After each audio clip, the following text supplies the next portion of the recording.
left. Yeah. Richard is playing something we are calling Evil Naya, I believe is what we're going to call it. It's a nihilist. It's a nihilist.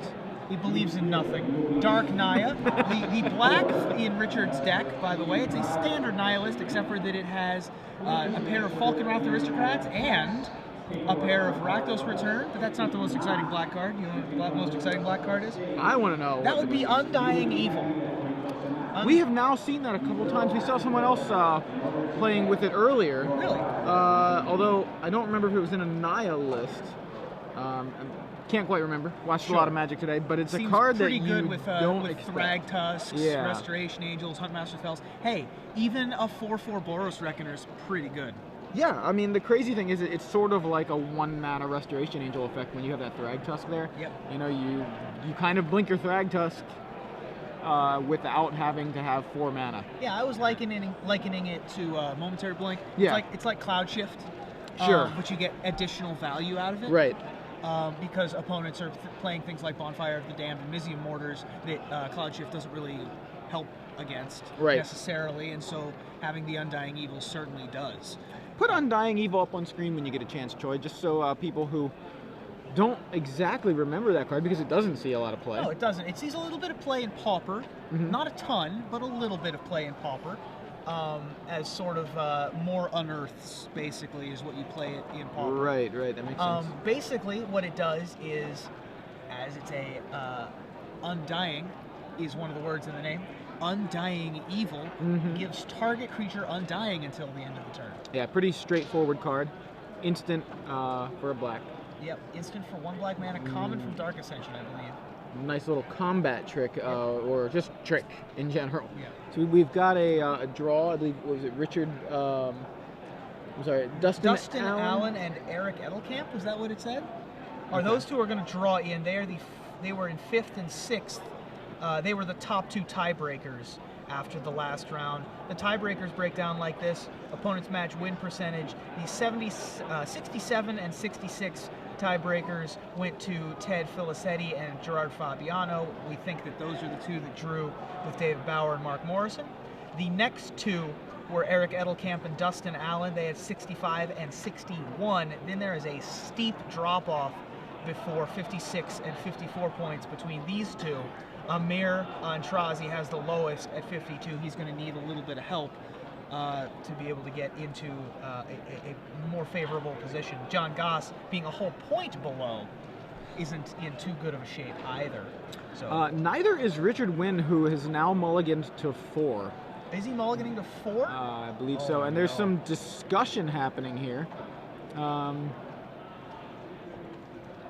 quite sure what's happening, but in the meantime, why don't we talk about the tournament coming up in just a few weeks while these guys are getting things settled. I think if they're about to play, we'll just put the brakes on. Okay, they're going to play. We'll get to that in a bit. So Ryan's going to pay 2 life, and he's going to lead things off with Experiment 1. Ryan's deck, by the way, is the Increasing Savagery Red-Green Gyre Sage deck. Yeah. Gyre Sage? Gyre Sage, I believe is the correct pronunciation.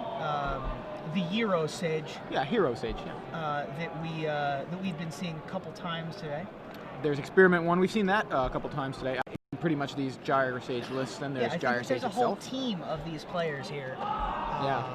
They seem to be doing pretty well as far as they've done well on camera. I believe most of them have won on camera. Yeah. And so we're going to play Evolve Creatures on turns 1 and 2. That might be the first time I've actually ever seen Evolve Creatures get played on turn 1 and 2 outside of a draft. Right. Yeah, it does feel off a lot like. I certainly like it when 2 deck. cards with with the same ability get played in the same deck, though. We've seen it happen with Battalion. Yeah. Now we have it with Evolve. Richard does not have a second land drop.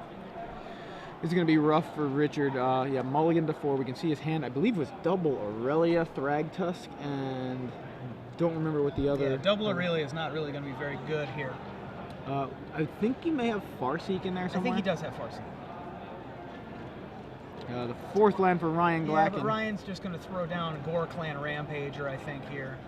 Yeah. Evolve. Experiment 1 is now a 3/3. Gyre Sage. Is Sage's Row Denizen sized. Yeah. That's going to end a quick, uneventful game 1. It's an Elvish Warrior. And yeah, Richard Nguyen scoops him up. Gonna try to hopefully at least start with 7 or maybe 6 here in game 2. That's right. Not much. He got a peek at his opponent's deck. I almost wonder if he didn't already know what Ryan was on. He was just like, well, let's play a couple turns. I'll see what he's playing. Right. And once he saw, I think that once you see Experiment 1, Gyre Sage, you've got an idea. Clan Rampager, I think you can guess every other card in the deck. Yeah. Pretty correctly. So we can look at sideboards. Ryan doesn't know what Richard's really on. So let's look at what at least not from this information. Right. So let's look at Richard's list first. Yeah. Richard has Bonfire of the Damned. He'll bring that in. I think that's a fairly safe bet to bring that in. He has Boros Charm. I don't think so. Centaur Healer. Yes. I could see that coming in. Oblivion Ring. I don't know. Pillar. Flame, yep. Definitely going to come in. Rest in Peace. Probably not. Nope. Selesnya Charm. I would doubt it. Probably not. Although, if he knows what Ryan's deck is, he will know that Increasing Savagery is a magic card, as is Wolf or Silverheart. So it's possible we could see Selesnya Charms in the place of things like Rakdos' Return, for example, which is not particularly good in this matchup. Yeah, I think he just slides out the Rakdos' Return for the Bonfire of the Damned, though. Yeah. I mean, agreed. He's bringing in the Bonfires, much more effective than the Rakdos' Return. On the other side, as you mentioned, Ryan didn't see much of what Richard was playing, so it's difficult to really determine what he thinks he should bring in. He saw a Stomping Ground, and he did not see a 1-mana creature. Right. So it's possible that he can put Richard on either Jund or Naya, sort of the more mid-rangey versions. Yeah, and if that's something that he's thinking, he may want to bring in some Garriks to fight the Garrick fight. I think. I mean, unless he just wants to try to win fast, leave it as it is. Yeah, leave it as is. Garrick just seems like such a strong card out of these Jund and Naya lists. Certainly, though, on the draw instead of on the play, Strangleroot Geist is a lot worse against the any Stomping Ground deck you could play against. So I could realistically see him taking those out. But again, he didn't see anything, so who knows? Yeah, the one thing interesting about these lists, and again, it's just in line with all the other ones that we've been seeing, the Kessig Wolf runs in the board, not in the main deck. Kind of there for games that you expect to go long. Yeah, for games in which the board gets gummed up with Thrag Tusks and Huntmaster the Fells and tokens and that might be one of the cards that he decided to bring in. You know, I could certainly see that. He adds a few lands. I don't know if he sides out lands or if he just says, you know what, I'm going to side out some spells and bring in more lands and then go with a little bit bigger. I think that those lands come in when he brings in his 5-drops. Exactly. When he brings in the Garriks or the Thundermaw Hellkites, right. And so I'm not sure that's what he wants to do here because he is already fast. He's already sitting in the aggro seat of this matchup. Sure. And so usually when it's more in the red-green Gyre mirror or against zombies, for example, that you want to bring in the things that can go over the top. Sure. And the problem, or the question is, does he know he's sitting in the aggro seat? That's a fair point. He usually is. The deck with Experiment 1 is usually sitting in the aggro seat. Just, you know, he could be facing a mirror. Absolutely. Unless it was really just his team that showed up with this list, and he can reasonably feel like he's confident that he's not facing a mirror. So we'll see. Yep. These guys are still shoveling. Now Ryan, actually, when I was sitting in the booth with Adrian Sullivan, he read off a random tweet, and I believe that it was Ryan's tweet that he read off that he was now 8-1, playing Nguyen in the last round. That's right. Yeah. Richard Nguyen, you may recognize from the coverage of Grand Prix Charlotte, actually. He top-8 Grand Prix Charlotte, the largest Grand Prix in the history of Magic tournaments. Yeah. Largest Magic tournament. Largest Magic tournament in the history of Magic tournaments, in fact. He also top-8 SCG Edison with a different type of nihilist. That one had Burning Tree Emissaries to go with Thrag Tusks, Boros Reckoners, and Restoration Angels, a build that we haven't really seen much of anymore. You don't really see Thrag Tusk fighting alongside Boros Reckoner much anymore. Yeah. So it looks like he is having issues yet again. Gonna mulligan to 6 here. So is this a mulligan? I think it is. I mean, you see, maybe I'm wrong. Maybe I'm Because Ryan hasn't drawn a hand yet. That's a good point. It may have just been a presentation. Maybe it wasn't a mull. Yeah, Sorry. I don't think so. I see Ryan reshuffling. Sitting watching Richard shuffle, and it looked like a mulligan, but right. I think he's unless just Ryan's looking hiding at his the cards. hand. Yeah. You might be right. So we've got the Invitational coming up. Pretty exciting. Invitational in Atlanta coming up April 4th through the 6th. We've got coverage. The coverage team is Cedric Phillips, Osip Lebedovich, and Tom Martell. Absolutely. 2 Pro Tour winners, as well as a Pro Tour top 8 competitor and one of the most popular streamers on the internet, Cedric Phillips, alongside the Pro Tour winners, Osip Lebedovich, and the most recent Pro Tour winner, Tom Martell. That's going to be in Atlanta, Georgia. The Atlanta, Georgia Open weekend featuring the Invitationals, April 4th through 6th, just about 3 weeks away from now. Yeah, and that's going to alternate Legacy and Standard. Starts with Legacy on Friday morning, and then goes to Standard, and then Saturday it's Legacy and Standard again, and the top 8 is Legacy. So here we go. We're underway. Richard begins with a Stomping Ground yet again, but we have a land in our hand this time. Ryan's Stomping Ground is signed, or no, his Rootbound Crag is signed, I should say. You can't see it anymore now that it's in white. He just decided he wanted to hide that from us. Richard, the jig is up. We now have white mana available. Farseek, if it goes and gets something like a Overgrown Tomb or a Blood Crypt, is going to give Ryan even more information. Although the number of black cards needed for the deck is not that many, so it's possible that he doesn't go get it, but he will. Go get the Blood Crypt.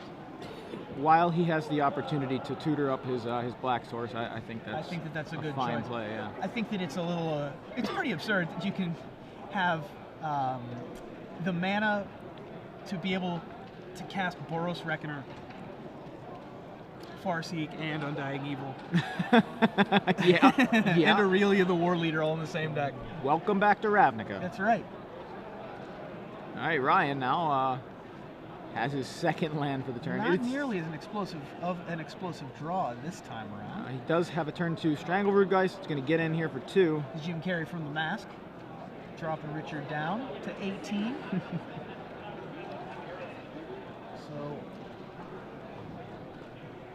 So Richard's got the 4 mana that you so desperately desire when you are when you're playing sort of the mid-range game that everyone is typically playing these days. There is a Boros Reckoner. That thing can easily gain first strike now with the Clifftop Retreat available, with either white or red mana. Yeah, he's got both going. It doesn't look like Ryan has a ton of great answers to Boros Reckoner. He does have a Domri Rad, so that's going to try to draw him some cards. That's going to draw a card instead of doing anything to the board. Oh, right absolutely. Now. And he draws that's a Wolf for Silverheart. A big one. Yeah, it's a big one. Yeah, Richard has a lot of problems with Wolf for Silverheart, actually. His outs are few and far between. He's got those Selesnya Charms in the board. Yep. But we don't know whether or not he brought those in. Richard is a member of Team Lands in Front, by the way. Looks that way to me. In addition to Team Panda, which is the t-shirt that he was wearing. Richard's decided that he's the aggro deck now. He has. Falconwrath Aristocrat going at Domri, while I believe Reckoner is going at Ryan. I believe so. So Domri's going to hit the bricks. Yeah. And Boros Reckoner's probably going to hit Ryan for 3 here. I wouldn't think that a block. Yeah, and you're right. No block. So Reckoner gets in, and that's going to give Ryan an opportunity to swing back. He clearly doesn't want to block, so hopefully he attacks. Arbor Elf, Wolf for Silverheart, and Lands, I believe, is all. Oh, no, we got at least 1 burn spell. Thundermaw Hellcat. That means kind of a burn spell. Burn spell that sticks around. I believe I saw one of the team members earlier drop Wolf for Silverheart, pair it up with something, block with that something, and then the next turn, Thundermaw Hellkite pair with Wolf for Silverheart and kill you in one swing. Just gross. There we have a Flinthoof Boar with haste, swinging in alongside the Strangleroot Geist, and then the Arbor Elf comes down to join the force. And Richard untaps. Richard has to be careful here because he does know that Ryan has the Wolf for Silverheart in hand. Anything and everything can become enormous thanks to that Wolf Warrior in hand. Richard at 13 now after that attack. Richard's deciding how he wants to proceed. And we know he has a Reckoner, a Thundermaw Hellkite, a Restoration Angel, I believe a Pillar of Flame. Is that what that looks like? Pillar of Flame. Pillar of Flame is a pretty good answer to the Strangleroot Geist. Certainly is. So it looks like Aristocrat's just coming in all by itself. Going to knock Ryan to 13. So with 13 all here, still not sure if he's got double Restoration Angel or if he's got double Restoration Angel, Pillar, Thundermaw, and Reckoner. Boros Reckoner. Yeah. I think that Reckoner and Pillar on Strangleroot Geist is the most likely scenario here. That sounds about right to me. So here's a Boros Reckoner. We're going to leave up black mana. Yeah, just to in put the case fear he of God has. into him. Yeah. He doesn't actually have the Undying Evil this time around, and even if he did, I don't think that Ryan would play around it. Yeah, if Ryan's even aware of it.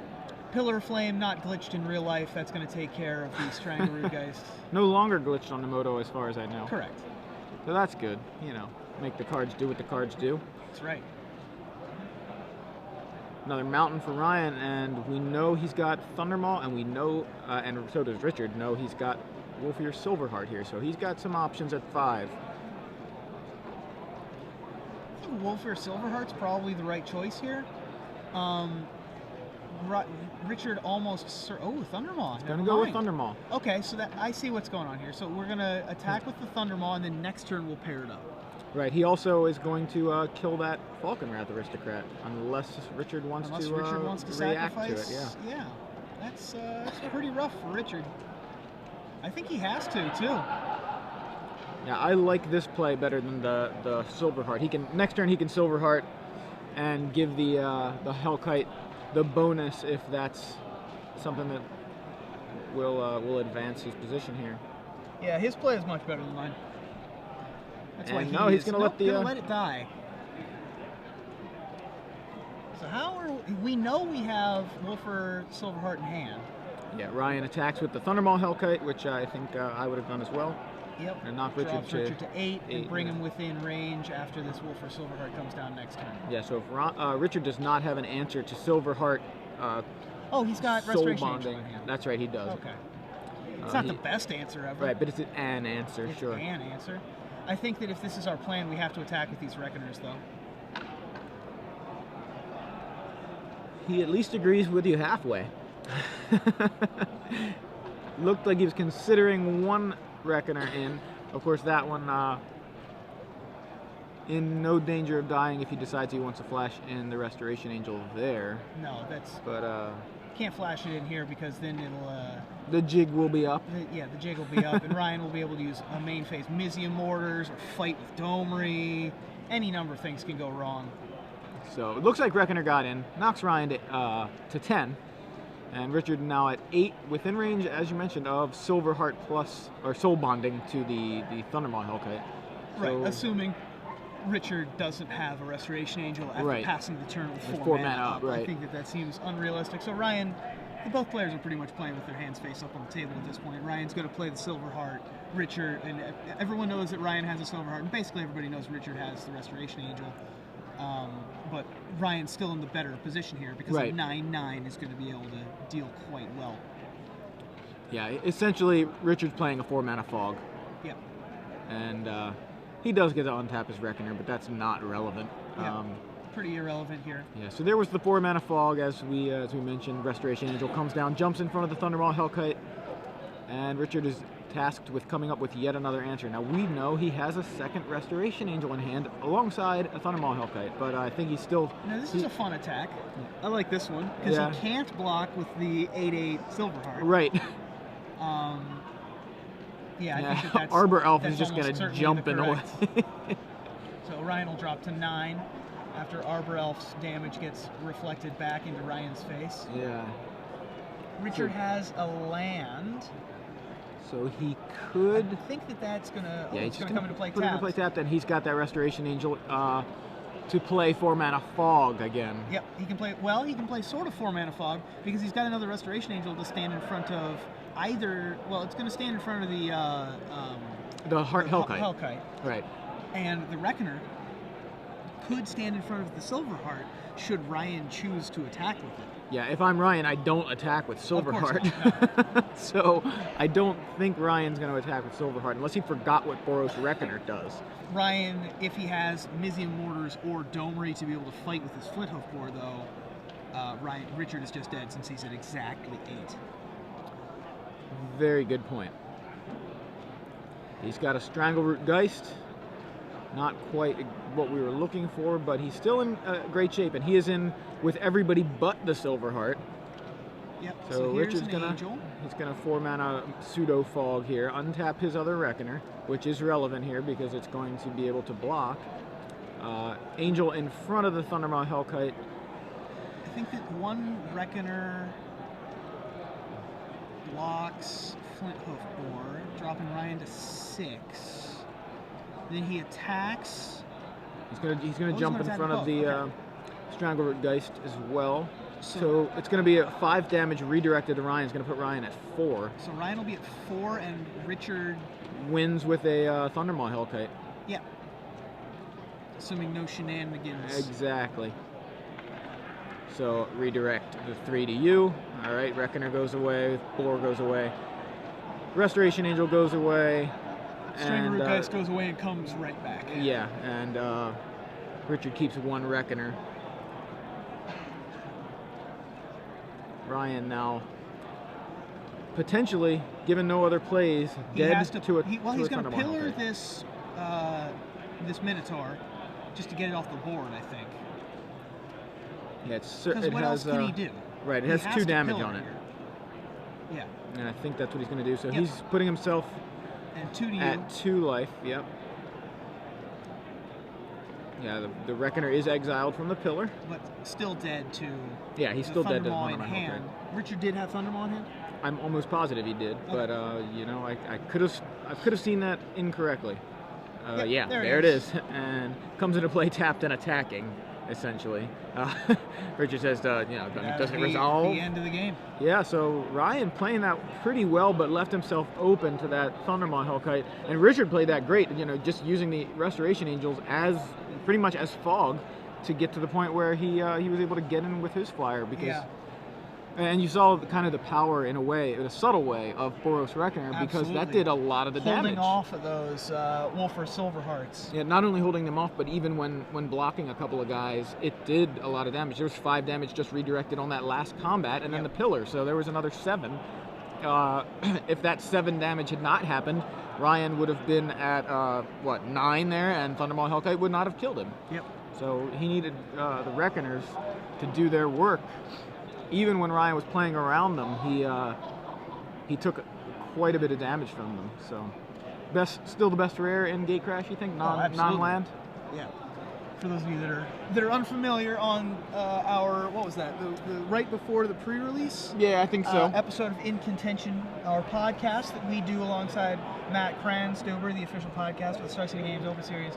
I made the at the time audacious claim that the at the time $3 Boros Reckoner was the best rare in the set. Yes, you did. I mean, called it, but also I think that a lot of people called it. Yeah, I mean, you said that, and I hadn't thought about it until you said it. But when you said it, I think I agreed with you. I thought it was pretty much. It was like, yeah, you know what? I think you're right. It very well could be. It is obviously a very good card, and I think it was a little under the radar early on, and. Yeah.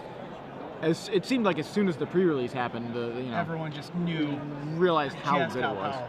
Or maybe it was just the episode of In Contention. Everybody heard it, and of course, I'm sure that's what it was.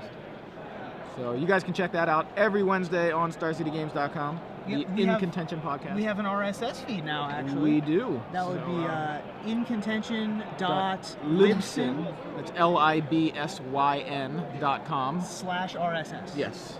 It is also linked in the show notes of all our episodes. Absolutely. So yeah, for all of your news for the Open Series and the upcoming Invitational, you should be paying attention to that podcast because it's a good time.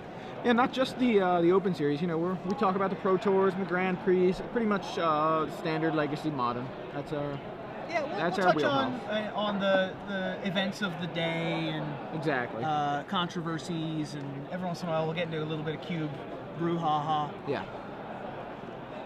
Another exciting thing that's happening at the Invitational that they recently announced. Yeah, just yesterday. Which is kind of awesome. I think that it certainly makes the Invitational much more of a spectacle and I don't know, interesting. Is the Ascension Immortal Heroes tournament? Yeah. Which is going to be happening at every Invitational from here on out. That's awesome. Every Invitational Sunday will now be an Ascension tournament where the format will be the most recent block. This first one, which will be April 6th in Atlanta, Georgia, at noon, by the way, is going to be Rise of the Vigil block. The format, for those of you that haven't played a competitive Ascension tournament, only played it on your iPad with some buddies in between rounds or on road trips or something like that, I believe that there are going to be there's going to be 1-game matches. It's going to be Swiss structure, 1-game matches with 30-minute rounds, and then there will be a cut to the top 8. So it's going to be 2 out of 3 in the top 8. Right. With untimed rounds, and everyone who enters, every single person who enters gets a promo card. Yep. Participation prize there. I think payout goes down to 16th place, but first place gets the most exciting part of the payout, which you get an exclusive playmat. Yep. Which is pretty cool. You get a $250 Amazon gift card, which is awesome. And you get to have your likeness on a future Ascension promo card. Yeah, that's sweet. You get to be part of game history, basically. Yeah. People will, even if, God forbid, Ascension dies, let's say, people will still play it, even if it goes away. So your face will be on a card that people will continue to play. Yeah. And that's just awesome. It is awesome. Makes me want to play. That's an excellent first prize. Everyone remembers how cool the Invitational was. Right, the Wizards Invitational. The Wizards Invitational, when cards like Snapcaster Mage or Ranger of Eos or Dark Confidant could have your likeness on the card, and you could live in infamy as Avalanche Riders or Rootwater Thief, Sylvan Safekeeper. Rakdos Augur Mage. Rakdos Augur Mage, which made the top 8 of a Grand Prix. Yeah, how about that? That card is so good. Because Terry So. Everybody? It's so with an H good. So good. My director's shaking his head at me. Sorry, Choi. I think he just typed SMH on the screen. His teleprompter up there. So, if you're just joining us, I'm Joey Pasco, joined by Ruben Bressler, 2/3 of the In Contention podcast, bringing you guys live coverage from Washington, D.C., where the StarCityGames.com Open Series is about to wrap up the standard portion. We have 1-game to 1-game Ryan Glackin versus Richard Nguyen. Dark Naya on Richard's side. Ryan has red-green Gyre, or green-red, however you prefer to order the colors. These guys, final round of the Swiss here, round 10 of 10, trying to finish as high as possible. I don't know how. You think the winner is in top 8? I think the winner's going to get like 6 or 7 seed. So fighting for a place in the top 8. Richard destroyed by Ryan in game 1, but mostly on the back of the fact that Richard mulliganed to 4 cards and played 1 land. And Richard won a hard-fought game in game 2. Yeah, so showcasing the power of several cards, such as he Thundermaw Hellfire. You see Richard there. Going to take a trip to Paris. Richard, though, very frustrated with it, as I would be too. You just mulliganed how many times already in this match?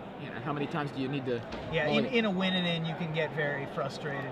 They're both going to 5. To keep it in perspective, though, Dark Naya is by as you can tell by the name, 4 colors. I mean, we are in Ravnica block, but at the same time, you're going to have more. You're going to have more mana inconsistency than you would if you were playing, say, a 2-color deck like Ryan's. Absolutely, but the problem with Ryan's deck is that you will get awkward hands, like the mana costs in Ryan's deck, and the inherent problem with Evolve, of course, being that late game Evolve creatures aren't very good. Yeah. And so you can open up with 4 lands, 4-drop, 5-drop, 5-drop, and not be anywhere closer to winning.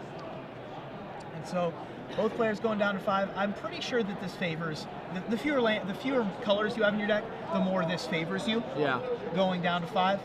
Also, keep in mind Ryan on the play here. He did lose game 2, so that's something else. Something to keep in mind. His deck is built to come out of the gate fast. He's able to run on less amounts of mana, so he's also just 2 colors, and he's on the play, so a lot favoring Ryan here just before this game gets underway. I think that the big equalizer is going to be Farseek. If Richard opens up with Farseek, that will not only smooth out his mana, but it'll catch him up on the casting cost game. Sure. Even more so than normal. Farseek, of course, one of the best cards in Standard. Yep. And on the mulligan, while it is a card in your hand and you've only got precious few of those, fixing your mana while accelerating, certainly very important for Richard Nguyen. He shrugs at his 5, and Ryan is going to 4 here, so... Oh my. I think Richard has decided to keep his... Yeah. Looks like it, but he's not happy about it. No. Praying a little bit there.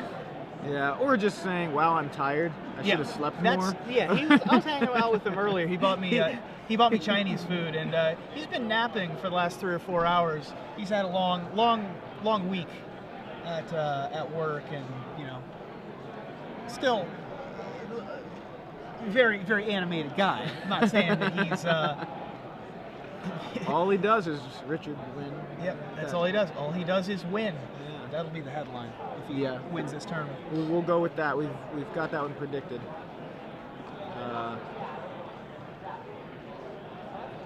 Can't think of one for Ryan that doesn't somehow pun on the word lacking, which just move that G like so. Ryan or something, but that seems like how would he win if he's lacking something? Right. So we're gonna just put that one to the side for now. Maybe come up with something later. Ryan. Like next of kin.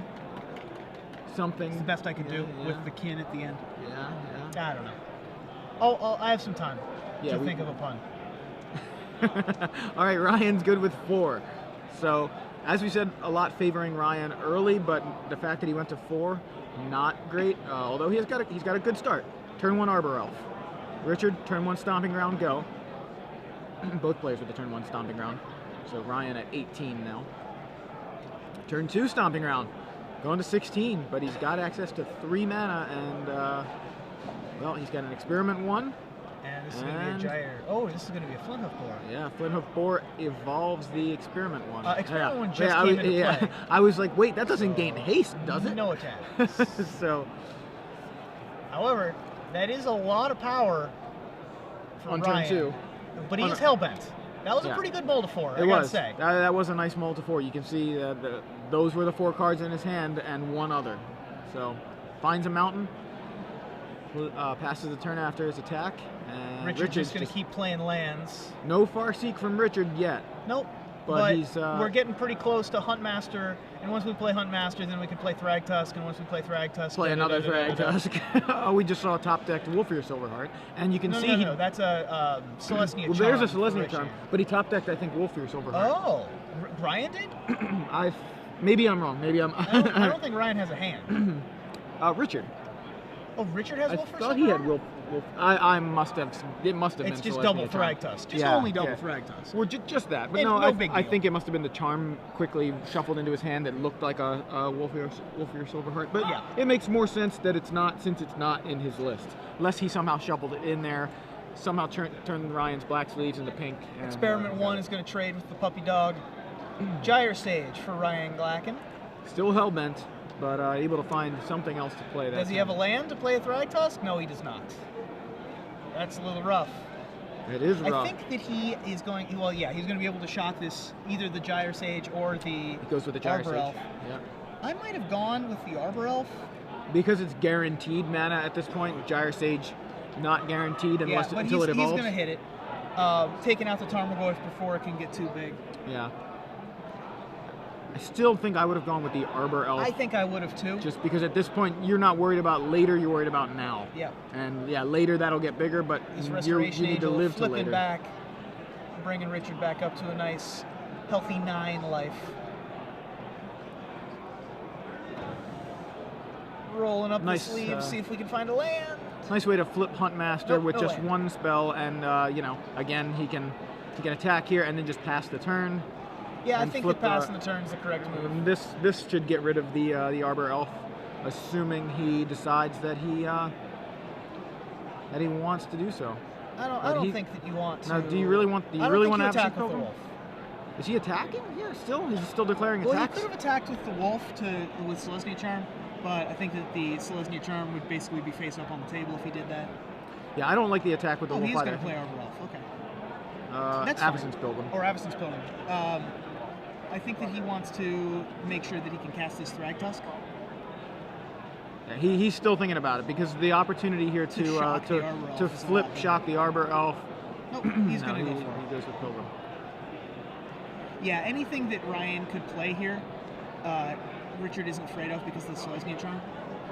And he'd rather just have the Thragtusk mana guaranteed next turn. Yeah, that looks like the plan he's gone with. You see double Thragtusk double on back. block here. So just the boar coming in here for Ryan. Do you think we double block or do we chump with the wolf? I'm a control guy. I'm trying to buy time. I probably just chump with the wolf. I think you're probably right.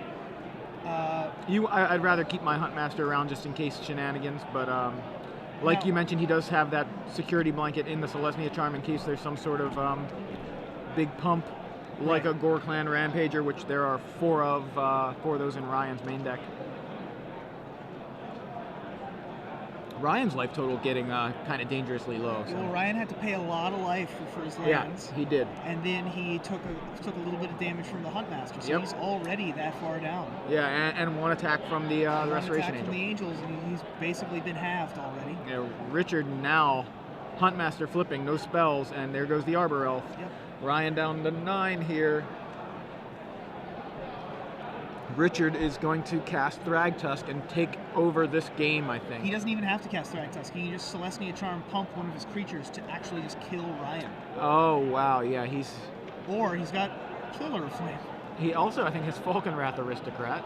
All of these. Yeah, these all are things he still had. Yeah, so here goes 7 and Pillar You. Yep, there it is. Pillar You for the win. There you go. So, wow. So Richard Nguyen looks like he'll be in the top 8.